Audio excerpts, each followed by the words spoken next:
The Fever get their first win of the season at home behind another wowing performance from Caitlin Clark, filling up the stat sheet with 21 points, 7 rebounds, and 10 assists. She did all of that in 24 minutes, by the way. It is her 12th 20-point, 10-assist game of her career. She already holds the record and now extends it to the most in WNBA history.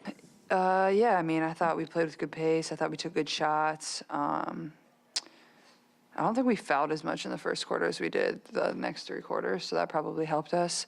Probably could have played better defense there too. Played better defense in the second half, but thought we were moving the ball well. Thought we were getting good shots. We were getting to the free throw line, so that. During your time here about not caring what role you're in, you guys went smaller today, so you kind of were toggling between roles. What do you think of those smaller groups and how they helped you guys today? Yeah, I think that's the beauty of our team, that you have a lot of people who are so versatile, and you have some lineup changes. Just I think it went good, but we just got to find a rhythm. Like I think offensively that will definitely come because we just have such threats out on the court. But it's defense. Our defense has got to step up, and so I think that's why we're trying different things. And I think that they can put me at any position, but they can also put Lex. They can put they can put a lot of our players, and I think that's a hard guard for anyone. Did it feel like you guys really were in control for almost the whole game after the good start? Yeah, I think when you start off well, it's nice to catch a rhythm, but it's because of our defense. Our defense started off strong. When we have good defense, we have great offense, and so our mindset has got to be on the defensive end. I know Cece hates to hear that. She's like, let's score, and I get it. And you go do your thing, but everyone else. What were those words in my mouth? It was not, but I'm just saying. But I do think that we have to pick it up defensively because this league is hard to win. And like I said, offense will come, but we have to set a standard and a baseline on defense from top to bottom. Yeah, Caitlin, I know you mentioned pregame. Obviously, it's next player up with AB out. Just how do you think Maisha and Michaela just stepped up today? Yeah, I mean, I thought they were great, and those are big shoes to fill, so you kind of got to fill it by committee. AB does so much for us. She conducts the offense, she conducts the defense. She's a heady player, and she rebounds the ball really well. So I thought they all did great when they came in. Obviously, KK played 17 minutes and was pretty productive, so that was really fun to see too. But I thought they all did well. And she got our 100th point tonight. Yeah. Shout out KK. Nice, Sophie. Caitlin, you had a pretty efficient game tonight. Yeah. What did you like about maybe picking and choosing your spots throughout that game when it comes to only taking 10 shots but being as efficient as you were? Yeah, I mean, no reason to press, get my teammates involved, take what the defense gives me. Thought I did a good job of getting to the line. So, there's no need to probably shoot a bunch of shots. I mean, I only played 23 minutes, but also, I got to the line 9 times. So that, cleans up a lot of field goal attempts when, you're getting to the line that much. And, I think that's what I can do a better job of is really trying to get to the line. They're free points. And, I did that really well in the first half. And then in the second half, just kind of took what they gave me and tried to get everybody else involved and allow them to see the ball go through the net. Caitlin, on that line, fouls are up league-wide. Yeah. And does that make you more willing to attack and be and go to the rim when previous years it was kind of dangerous? Yeah, I mean, I think the refs have done a really good job. I think it makes the game of basketball better personally, and I know people's opinions are going to be different across the league, and I understand that. And I think for our team, defensively, we need to adjust. We foul all the time, and Steph's told us in the locker room, they're fouls. We are fouling, and they're going to call it. So we need to stop fouling. And we foul with 5 seconds left on the shot clock. We foul when somebody gets in their motion. We got to stop doing that. They're fouls. And if we want the same calls, they're going to call it on us.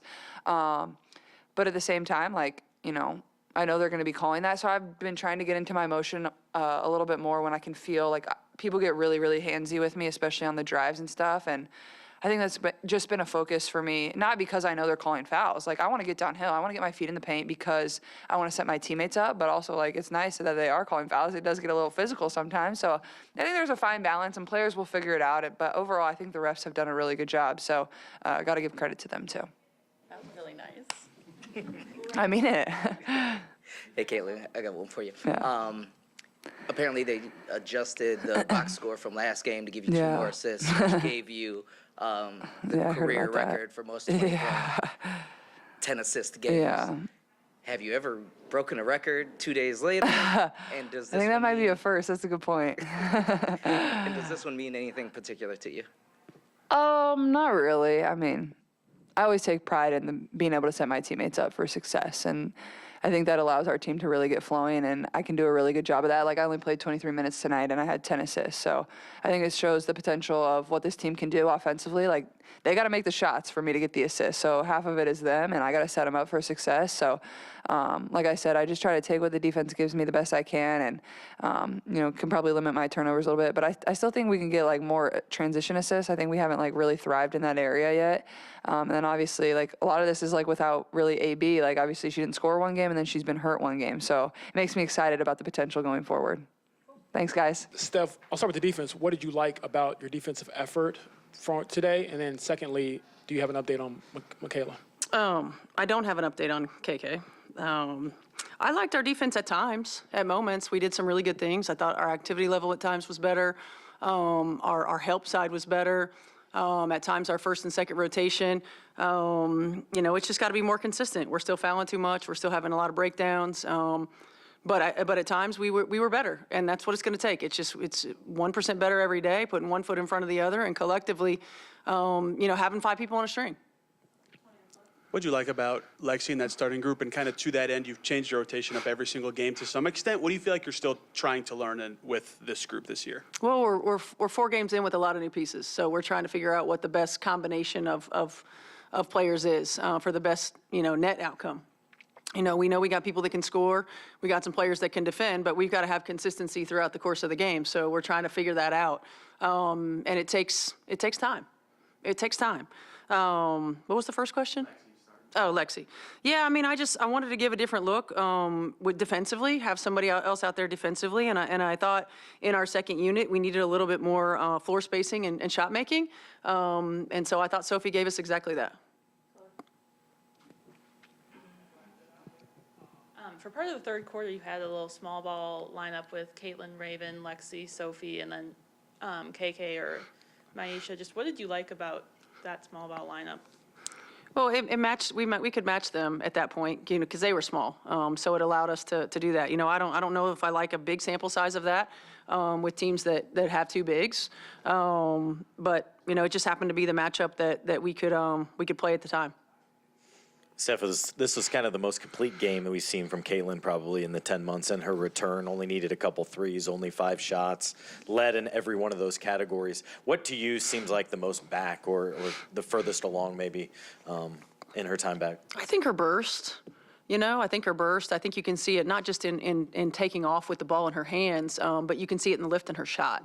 You can see she looks strong. She looks like loaded in her actions. I think you can tell it by the way she's getting to the free throw line too. So I just think her movement patterns and her burst are back. Samantha Horton with WFYI. Just wondering, I know the next game is against the Portland Fire, which is one of the newest expansion teams. Could you just talk about how you prepare for a newer team to the league with game preparations? Yeah, I mean, really the same way we prepare against everybody. A team that's got a new coach. Just Seattle was the same way. New coach, new system, new style, new personnel. They're players on their team that have been in this league. So we have familiarity, at least with personnel, and continuing to watch the film and see what kinds of things that they're doing. Some other statistical notes from this one. The Fever did turn the ball over 20 times, but they were 22 of 22 from the free throw line. Up next, back here at Gainbridge Fieldhouse to take on the Portland Fire Wednesday at 7 o'clock. Be sure to follow along with us over the air on Channel 13 and online at WTHR+. Covering the Fever for 13 Sports, I'm Eli Gain.